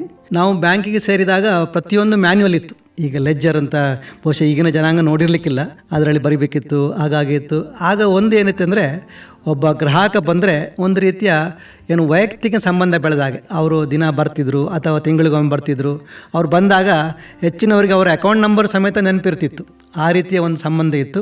ಆಗ ಬಂದಾಗ ಅವರಿಗೂ ಖುಷಿ ಆಗ್ತಿತ್ತು, ಬಂದು ಮನೆಯಿಂದ ಬಿಟ್ಟು ಮಾತಾಡಿ ಯಾರ ಹತ್ರ ಮಾತಾಡಿ ಹೋದಾಗ ಒಂದು ವೈಯಕ್ತಿಕ ಸಂಬಂಧ ಇತ್ತು. ಈಗ ಸಾಧಾರಣ ಮಟ್ಟಿಗೆ ಎಲ್ಲ ಕಡೆಯಿಂದ ಒಂದು ದೂರ ಏನಂದರೆ ಬ್ಯಾಂಕಿಂಗ್ ಹೋದಾಗ ಅದು ಒಂದು ಮೆಷಿನ್ ಟೈಪ್ ಆಗಿದೆ. ಅಂದರೆ ಯಾರು ಕೂಡ ಮಾತನಾಡಿಸೋರಿಲ್ಲ, ಎಲ್ಲರೂ ಏನು ಕೆಳಗೆ ಕಂಪ್ಯೂಟರ್ ನೋಡ್ತಾ ಇರ್ತಾರೆ ಅಂತ. ಇದು ಒಂದು ಗ್ರಾಹಕ ಸೇವೆ. ಈ ಕಂಪ್ಯೂಟರೈಸೇಷನ್ ಅಥವಾ ಟೆಕ್ನಾಲಜಿಯಿಂದ ಒಂದು ತೊಂದರೆ ಅಂದರೆ ಇದು ನಾವೆಲ್ಲರೂ ಟೆಕ್ನಾಲಜಿ ದಾಸರಾಗಿದ್ದೇವೆ, ಮನುಷ್ಯ ಸಂಬಂಧವನ್ನೇ ಬಿಟ್ಟಿದ್ದೇವೆ ಅಂತ ಅನಿಸುತ್ತದೆ ಕೆಲವೊಮ್ಮೆ. ಬಟ್ ಗ್ರಾಹಕರಿಗೆ ಬ್ಯಾಂಕಿನವರಿಗೆ ತುಂಬ ಅನುಕೂಲ ಆಗಿದೆ ಈ ಕಂಪ್ಯೂಟ್ರಿಂದ. ಮೊದಲೆಲ್ಲ ನಾವು ಮ್ಯಾನ್ಯಲೇ ಟೋಟಲ್ ಹಾಕಬೇಕು, ಅದು ಹಾಕಬೇಕು, ಅದೇ ಒಂದು ದೊಡ್ಡ ಕೆಲಸ ಆಗ್ತಿತ್ತು. ಹೌದು, ಟೈಮ್ ಭಾಳ ಕೆಲಸ ಆಗ್ತಿತ್ತು. ಈಗ ಟೈಮ್ ಉಳಿತದೆ, ಯಾಕಂದರೆ ಅಫ್ಕೋರ್ಸ್ ಗ್ರಾಹಕರು ತುಂಬ ಹೆಚ್ಚಾಗಿದ್ದಾರೆ. ಈಗಿನ ನೀವು ಮ್ಯಾನ್ಯುವಲಿ ಮುಂದುವರೆದರೆ ಈಗಿನ ಕಾಲದಲ್ಲಿ ನೀವು ಬ್ಯಾಂಕಿಂಗ್ ಕೆಲಸ ಮಾಡೋದೇ ಕಷ್ಟ ಆಗ್ತಿತ್ತು. ಈಗ ಅಷ್ಟು ಒಂದು ಅಕೌಂಟ್ಗಳು ಬಂದಿದ್ದಾವೆ. ಹಾಗಾಗಿ ಟೆಕ್ನಾಲಜಿಯಿಂದ ಅನುಕೂಲ ಆಗಿದೆ, ಅಥವಾ ಗ್ರಾಹಕರ ಸೇವೆ ಕೂಡ ಭಾಳ ತೊಂದರೆ ಆಗಿದೆ ಅಂತ ಕೂಡ ನಂಬುವಂಥ ವಿಚಾರವೇ. ಆದರೆ ಈ ಬಗ್ಗೆ ಬ್ಯಾಂಕಿನವರು ಭಾಳಷ್ಟು ಒಂದು ಹೆಜ್ಜೆಗಳನ್ನು ತಗೊಂಡಿದ್ದಾರೆ. ಆದಷ್ಟು ನೀವು ಮಾತನಾಡಬೇಕು, ಗ್ರಾಹಕರಿಗೆ ಒನ್ಸಿನ ಕ್ವಾರ್ಟರ್ ಅಂದರೆ 3 ತಿಂಗಳಿಗೊಮ್ಮೆ ಗ್ರಾಹಕರನ್ನು ಕರೆದು ಮಾತನಾಡಿಸೋದು, ನಿಮ್ಗೇನು ತೊಂದರೆ ಆಗಿದೆ ಅಂತ. ಅದರಲ್ಲಿ ಇನ್ನೊಂದು ದೃಷ್ಟಿ ಉಂಟು, ಬ್ಯಾಂಕಿಗೆ ಗ್ರಾಹಕರು ಹೋಗೋದೇ ಕಡಿಮೆ ಆಗಿದೆ. ಅದೇ ಯು ಪಿ ಐಯಿಂದಾಗಿ ಮತ್ತು ATM ಇಂದಾಗಿ. ಈಗ ನೀವು ಅಕೌಂಟ್ ಓಪನ್ ಮಾಡಬೇಕಾದ್ರೆ ಬ್ಯಾಂಕಿಗೆ ಹೋಗಬೇಕು, ಅಥವಾ ಸಾಲ ಬೇಕಾದರೆ ಬ್ಯಾಂಕಿಗೆ ಹೋಗಬೇಕು. ಸಾಲ ಕಟ್ಟಲಿಕ್ಕೂ ನೀವು ಬ್ಯಾಂಕಿಗೆ ಹೋಗಬೇಕಾಗಿಲ್ಲ, ಯಾಕಂದರೆ ಈಗ ಬರೀ ದುಡ್ಡು ತೆಗೆಯೋದು ಮಾತ್ರ ಅಲ್ಲ, ದುಡ್ಡು ಹಾಕ್ಲಿಕ್ಕೆ ಕೂಡ ATMಗಳಿದ್ದಾವೆ. ಆದ್ದರಿಂದ ನೀವು ಬ್ಯಾಂಕಿನ ಮುಖ ನೋಡಬೇಕಾಗಿಲ್ಲ, ನೋಡಬೇಕಾಗ್ತದೆ. ಅದು ಒಂದು ಲೆಕ್ಕದಲ್ಲಿ ಒಳ್ಳೆಯದೇ. ಆದರೂ ಕೆಲವರು ಏನಂತಾರೆ, ಉದಾಹರಣೆಗೆ ನಮ್ಮಂಥ ಸೀನಿಯರ್ಸ್ ಅಂದರೆ ಸೀನಿಯರ್ ಸಿಟಿಸನ್ ಎಲ್ಲ ಒಂದು ಸರಿ ಬ್ಯಾಂಕಿಗೆ ಹೋಗಿ ಕುಳಿತು ಅಲ್ಲಿ ಮಾತನಾಡಿದರೆ ಅವರಿಗೂ ಮನಸ್ಸಿಗೆ ಸಮಾಧಾನ ಆಗುತ್ತೆ. ಇದರಿಂದ ಈ ಟೆಕ್ನಾಲಜಿಯಿಂದ ತುಂಬ ತೊಂದರೆ ಆಗಿದ್ದು ಹಿರಿಯರಿಗೆ ಒಂದು ಮನೆ ಬಿಟ್ಟು ಹೋಗಿ ಮೊದಲಿನೆಲ್ಲ ಬ್ಯಾಂಕಲ್ಲಿ ಮಾತಾಡಿ ಪಾಸ್ಬುಕ್ ಕೊಟ್ಟು ಪಾಸ್ಬುಕ್ ಎಂಟ್ರ್ ಮಾಡಿ ಅದನ್ನು ನೋಡಿ ದುಡ್ಡು ಪಾಸ್ಬುಕ್ಕಲ್ಲಿ ನೋಡಿದ್ರೇ ತುಂಬ ಜನಕ್ಕೆ ಸಂತೋಷ ಆಗ್ತಿತ್ತು, ದುಡ್ಡಿದೆ ಅಂತ. ಅವ್ರಿಗೆ ಬೇಕಾಗಿಲ್ಲ. ಈ ರೀತಿಯ ಒಂದು ಸೇವೆ ಈಗ ಕಡಿಮೆ ಆಗಿದೆ. ಎಲ್ಲ ನೀವು ಟೆಕ್ನಾಲಜಿ ಆದ್ದರಿಂದ ಮನುಷ್ಯ ಸಂಬಂಧಗಳಿಗೆ ತೊಂದರೆ ಆಗಿದೆ ಅಂತ ಹೇಳ್ಬೋದು ನಾವು. ಸೈಬರ್ ಫ್ರಾಡ್ಗಳೂ ಕೂಡ ಕ್ರಮೇಣ ಜಾಸ್ತಿ ಆಗ್ತಾ ಇದೆ. ಈ ಗ್ರಾಹಕ ಸೇವೆ ಅಂತಂದಾಗ ಈ ಸೈಬರ್ ಫ್ರಾಡ್ನಲ್ಲಿ ಹೆಚ್ಚಿನ ಜವಾಬ್ದಾರಿಯನ್ನು ಬ್ಯಾಂಕ್ಗಳು ವಹಿಸಲ್ಲ. ಸುಮ್ಮನೆ ಏನೋ ಒಂದು ಹಾರಿಕೆ ಉತ್ತರ ಕೊಟ್ಟುಬಿಡ್ತಾರೆ. ಎಷ್ಟೋ ಸಂದರ್ಭದಲ್ಲಿ ಆ ಫ್ರಾಡ್ನಿಂದಾಗಿ ಹೋದ ಹಣ ಅವರಿಗೆ ಸಿಗಲ್ಲ ಅಂತಂದ್ಬಿಟ್ಟು ಎಷ್ಟೋ ಹಳ್ಳಿಗಳು ಈ ಸೈಬರ್ ಫ್ರಾಡ್ ಮಾಡೋದನ್ನೇ ಒಂದು ಉದ್ಯೋಗ ಮಾಡ್ಕೊಂಡ್ಬಿಟ್ಟು ಅವರಿಗೆ ಬ್ಯಾಂಕ್ನವರು ಹೆಲ್ಪ್ ಮಾಡ್ತಾರೆ ಕೆಲವು ಸಲ ಅನ್ನುವಂಥ ದೂರುಗಳು ಇದ್ದಾವೆ. ಇದ್ರ ಬಗ್ಗೆ ನೀವೇನು ಹೇಳ್ತೀರಾ? ಈ ಒಂದು ಅಪಾಯ, ಸೈಬರ್ ಫ್ರಾಡ್ನ ಅಪಾಯವನ್ನು ತಗ್ಗಿಸ್ಲಿಕ್ಕೆ ಯಾವ ಕ್ರಮ ಬ್ಯಾಂಕ್ಗಳು ತಗೊಳ್ತಾ ಇದ್ದಾವೆ, ಇನ್ನೂ ಯಾವ ಕ್ರಮಗಳನ್ನು ತಗೊಳ್ಬಹುದು, ಈ ಬಗ್ಗೆ ಏನಾದರೂ? ಇದರಲ್ಲಿ 2 ದೃಷ್ಟಿಕೋನ ಇದೆ. ಒಂದನೇದಾಗಿ ಈ ಎಲ್ಲ ಫ್ರಾಡ್ಗಳಿಗೆ ಅಂದರೆ ಜನರಿಗೆ ಅಂದರೆ ಕಸ್ಟಮರಿಗೆ ಗ್ರಾಹಕರಿಗೆ ತೊಂದರೆ ಆದರೆ RBI ಒಂಬುಡ್ಸ್ಮನ್ ಸ್ಕೀಮ್ ಅಂತ ಇದೆ. ಅದಕ್ಕೆ ಅವರು ದೂರನ್ನು ಕೊಡ್ಬೋದು. RBI ಒಂಬುಡ್ಸ್ಮನ್ ಏನು ನಿರ್ಧಾರ ತಗೊಂಡಿದೆ ಅಂದರೆ ಇದರಲ್ಲಿ ಕಸ್ಟಮರಿದ್ದು ಅಂದರೆ ಗ್ರಾಹಕರದ್ದು ಏನೂ ತಪ್ಪಿಲ್ಲ, ಅಂದರೆ ಸೈಬರ್ ಫ್ರಾಡಲ್ಲಿ ಏನೂ ತಪ್ಪಿಲ್ಲ ಅಂತ ಗೊತ್ತಾದರೆ ಖಂಡಿತ ಎಲ್ಲ ದುಡ್ಡನ್ನು ಬ್ಯಾಂಕಿನವರೇ ಭರಿಸಬೇಕು ಅಂತ RBI ಅನೇಕ ನಿರ್ಧಾರಗಳಲ್ಲಿ ಒಂಬುಡ್ಸ್ಮನ್ ತಗೊಂಡಿದ್ದಾರೆ. ಕಸ್ಟಮರಿಗೂ ಅನುಕೂಲ ಆಗಿದೆ. ನಾವು ಕೂಡ ವೃತ್ತಿಯಲ್ಲಿರುವಾಗ ಇಂಥ ಅನೇಕ ನಿರ್ಧಾರಗಳು RBI ಒಂಬುಡ್ಸ್ಮನ್ನಿಂದ ಬಂದಿದೆ. ಆದರೆ ಕಸ್ಟಮರು ಕೂಡ ಇದರಲ್ಲಿ ಒಂದೊಂದರೆ ಈಗ ಆರಂಭದಲ್ಲಿ ನಾವು ಆನ್ಲೈನ್ ಬ್ಯಾಂಕಿಂಗ್ ಬಗ್ಗೆ ಮಾತಾಡಿದಾಗ ಅಲ್ಲಿ OTP ಬರುವ ಸಿಸ್ಟಮೇ ಇರಲಿಲ್ಲ. ನೀವು ಟ್ರಾನ್ಸ್ಫರ್ ಮಾಡಿದಾಗ ಆಟೋಮೆಟಿಕ್ ಟ್ರಾನ್ಸ್ಫರ್ ಆಗ್ತಿತ್ತು, ಆಗ ತೊಂದರೆ ಆಗ್ತಿತ್ತು. ಅಂದರೆ ಈ ಸೈಬರ್ ಫ್ರಾಡ್ ಆರಂಭ ಆದವಾಗ ಆಗ ಬ್ಯಾಂಕ್ ಒಂದು ಹೆಜ್ಜೆ ಇಟ್ಟಿತ್ತೇನೆಂದರೆ ನಿಮ್ಮದು ಯಾವುದೇ ಇದು ಮಾಡಬೇಕಾದ್ರೂ OTP ಕೊಡಬೇಕು ಟ್ರಾನ್ಸ್ಫರ್ ಮಾಡುವಾಗ. ಅಂದರೆ ನಿಮ್ಮದೇ ಮೊಬೈಲಿಗೆ OTP ಬರ್ತಿತ್ತು, ಆ OTP ಹಾಕಿದಾಗ ಅದು ಟ್ರಾನ್ಸ್ಫರ್ ಆಗ್ತಿತ್ತು. ಈಗ ಇನ್ನೂ ಮುಂದುವರೆದ ಹೆಜ್ಜೆ ಆಗಿ ನಿಮ್ಮ ಅಕೌಂಟ್ ಓಪನ್ ಆಗಬೇಕಾದ್ರೆ ಇಂಟರ್ನೆಟ್ಟಲ್ಲಿ OTP ಬರುತ್ತೆ. OTP ಬಂದ ಮೇಲೇ ಇದಾಗಬೇಕು. ಆದರೆ ನಮ್ಮ ಕೆಲವು ಕಸ್ಟಮರ್ ಅಂದರೆ ಗ್ರಾಹಕರು ಭಾಳ ಮುಗ್ಧರು. ಅವರು ಯಾರೋ ಒಬ್ಬರು ನಾವು ಬ್ಯಾಂಕಿನವರು ಅಂತ ಹೇಳಿ ಫೋನ್ ಕರೆ ಮಾಡಿದಾಗ ಇವರು ಬಹುಶಃ ಬ್ಯಾಂಕಿನವರೇ ಮಾಡಿರಬೇಕು ಅಂತ ಹೇಳಿ ಅವರು OTP ಕೇಳಿದಾಗ ಕೊಡ್ತಾರೆ. ಇಂಥ ಸಮಯದಲ್ಲಿ ಕಸ್ಟಮರ್ದೇ ತಪ್ಪು ಅಂತ ಗೊತ್ತಾದರೆ ಬಹುಶಃ RBI ಕೂಡ ಹೆಲ್ಪ್ ಮಾಡಲಿಕ್ಕೆ ಭಾಳ ಕಷ್ಟ ಆಗುತ್ತೆ. ಯಾಕಂದರೆ ಯಾವುದೋ ಸ್ಟೇಟ್ ಬ್ಯಾಂಕೋ ಅಥವಾ ಕೆನರಾ ಬ್ಯಾಂಕೋ ಏನೋ ಬ್ಯಾಂಕಿನ ಹೆಸರು ಹೇಳಿ ಬಂದಾಗ ನಾವು ಬಹಳ ಜಾಗ್ರತೆಯಲ್ಲಿರಬೇಕು. ಈ ಬಗ್ಗೆ ರಿಸರ್ವ್ ಬ್ಯಾಂಕ್ ಆಫ್ ಇಂಡಿಯಾ ಕೂಡ ಭಾಳಷ್ಟು ಸಮಯ ಪೇಪರಲ್ಲಿ ಮತ್ತು ದೂರದರ್ಶನದಲ್ಲಿ ಎಲ್ಲ ಒಂದು ರೀತಿಯ ಪ್ರಚಾರ ಕೊಡ್ತಾ ಇದ್ದೇವೆ. ಯಾರೋ ಕೇಳಿದರೆ ನೀವು ಮಾಡಬೇಡಿ ಅಂತ. ನಾರ್ಮಲಿ ಬ್ಯಾಂಕಿನವರು ನಿಮ್ಮನ್ನು ಫೋನ್ ಮಾಡಿ ಕೇಳೋದಿಲ್ಲ, ಈ ರೀತಿ OTP ಇದೆ, ನಿಮ್ಮ ATM ಕಾರ್ಡ್ ಇದೆ, ಈಗ ATM ಪಿನ್ ಕೇಳೋರು ಇರ್ತಾರೆ. ಹಾಗಾಗಿ ಬ್ಯಾಂಕಿನವರು ಒಂದಂದರೆ OTP ಈ ಸ್ಟೆಪ್ ತೊಗೊಂಡಿದ್ದಾರೆ. ಆಗಾಗ ಎಜುಕೇಷನಲ್ ಆಗಿ ಜನರಿಗೆ ಹೇಳ್ತಾರೆ, ನಿಮ್ಮ ಪಾಸ್ಬುಕ್ಕಲ್ಲಿ ಬರೆದಿದ್ದಾರೆ, ಯಾರಿಗೂ ಅನಾಮಧೇಯರು ಕೇಳಿದರೆ ನೀವು OTP ಕೊಡಬೇಡಿ ಅಂತ. ಆದರೂ ಜನ ಅಂದರೆ ಮೋಸ ಹೋಗೋರು ಇರುವವರಿಗೂ ಮೋಸ ಮಾಡೋರು ಇರ್ತಾರೆ. ಈಗ ನಾವು ಕೇಳ್ತಿದ್ದೇವೆ ಕೋಟಿಗಟ್ಟಲೆ ಜನ ದುಡ್ಡು ಕಳ್ಕೊಳ್ತಿದ್ದಾರೆ. ಉದಾಹರಣೆಗೆ ಈಗ ಆನ್ಲೈನ್ ಟ್ರೇಡಿಂಗಲ್ಲಿ ನಮ್ಮ ಜನ ಇವತ್ತಿಗೂ ನಂಬ್ತಾರೆ ಯಾರನೋ.